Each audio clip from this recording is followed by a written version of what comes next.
In this video I will show you how to make the phantom blade. For the base of the phantom blade I will use a few washers and stack them together to make a cylinder. Later on I will use popsicle sticks for the limbs, so make sure the washers are about as high as a popsicle stick. Here you can see me stack 4 washers together, but later on I removed one. I roughen up the surface of the washers and then use some epoxy metal glue to stick them together. I took 2 more washers and filled the hole with some more glue. Make sure you have some wax paper underneath so it won't stick to your table or anything else. After the glue dries, you should have a nice compact cylinder. This cylinder will contain the mechanism for extracting the limbs. The limbs will partly move inside this cylinder, so you have to grind away pretty much half of it, and also some more from the inside to create space. While you're grinding, the glue will probably get loose, but that's okay, it's just to temporarily hold them in place. The washers which are filled with glue will close up the top and bottom of the cylinder. There's probably a blob sticking out, so you have to sand it down to make it nice and flush. Next I will make the limbs by sticking some popsicle sticks together. I also cut some metal rods. Those rods will go inside the limbs to make them stronger, and they will extend into the cylinder.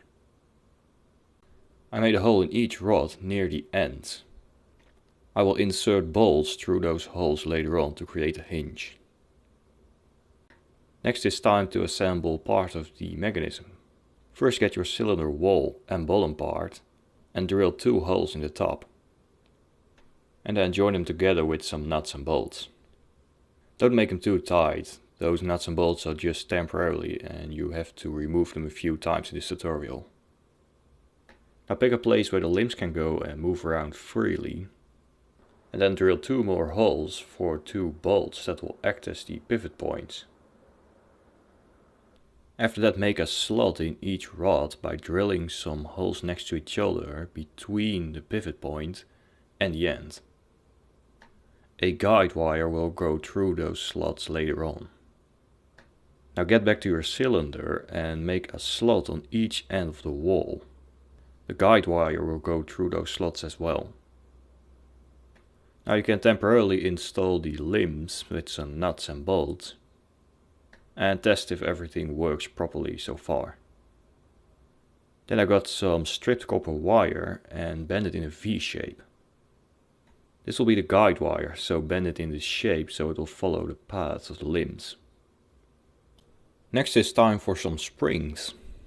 I extracted 2 springs from 2 Nice Day Glickem pens.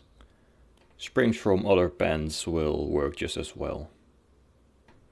Then I slided the guide wire through the slots of the limbs and added the springs. Then it's time for a tricky part. I have to insert the limbs into the cylinder and install the guide wire into the slots of the cylinder walls. Now the best way is to take a part of the wall off and then lay the wire onto the remaining pieces and then screw the top piece back on. You can drill some holes in the top washer and place it on top of the assembly as well. Make sure the springs are resting against the wall and the guide wire is in there nice and tight so it won't shoot out. Do a quick test to make sure everything is working. And then bend the guide wire around the assembly. And then secure it by soldering the ends together. You can also use some metal glue if you want. Next I grinded off the excess length of the bolts. I actually made a little mistake here, because later on I have to replace the bolts in the wall with longer ones. Next I went back to the popsicle sticks and sanded off the ends so they are flat. Then I drilled a hole in each stick for the metal rods. After that I used my Dremel with a sanding wheel attachment to round off the corners and make the sticks more look like limbs. After that's done they should look a bit like this. Now for some more decoration I used some Wonder Flex for the metal parts. Next I heated up a paper clip and pushed it through the wonder flex to make holes for the string. After cutting and melting the wonder flex pieces around the limbs, I covered up all wooden parts and spray painted the wonder flex silver. Next I used some epoxy glue to glue the limbs on the metal rods. While that's drying, you can work on the second part of the phantom blade. I found a metal tube and rod, which will fit into each other. Hold the metal tube against your arm and measure out the length you like and cut it off. Then get the metal rod and saw off just a little piece of it. Now the tube will be attached to the limb assembly, and the metal rod will be attached to the limbs by using a string. So first I will make a bracket by folding a metal strip around the tube. Then I put the pieces in a vise and hammered the ends of the strip down to 90 degrees. I will use the bolts in the cylinder wall to secure the bracket onto the bottom of the assembly. So hold the bracket next to the bolts and eyeball out where the holes needs to be. And then drill those holes and clamp the tube onto the bottom. Part of the bracket sticks out, so I sand down the corners and then hammered them around the sides. Next I made a slot in the tube and in the metal cylinder that goes inside as well. Now attach a string to the limbs and check if your slot is wide enough. If not, make a few adjustments until it's right. Then I made a shark fin out of metal and glued it inside the cylinder. Next I made a frame with copper wire and paper clips and soldered it around the tube to make a locking mechanism. A piece of paper clip will lock the shark fin into place and the assembly is released by pushing the paper clip up. To attach a string to the assembly I drilled a small hole in the shark fin. Then I inserted a string and attached it to the limbs. I burned the ends to make a secure nut. Next I made another assembly that will catch the string and retract the limbs.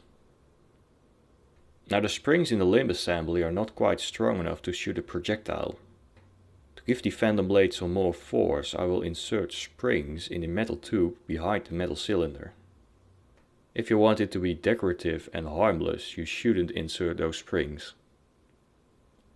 To keep the springs inside, I will drill a hole in the end and insert a bolt. Don't insert the springs and bolt yet. There's one more step to do before that. I cut a piece of leather that will go between the phantom blade and your arm. I cut some slots in it for belts and then painted everything dark brown. After that I placed the phantom blade on top and marked a spot where the hole on the end is. Then I punched a hole in the leather, inserted a bolt and washer and secured it with a nut. Then I inserted the springs in the end of the tube and pushed the bolt through the hole on the end to secure everything inside. I will use the bolts from the cylinder wall to secure the other end of the phantom blade to the leather. Next it's time to attach some strings to the mechanisms to operate the phantom blade with our hand. One string will go to my ring finger. This string let the phantom blade unfold. Now the other string goes to my thumb. I can shoot the phantom blade with that. I tied the strings to some rings just for convenience.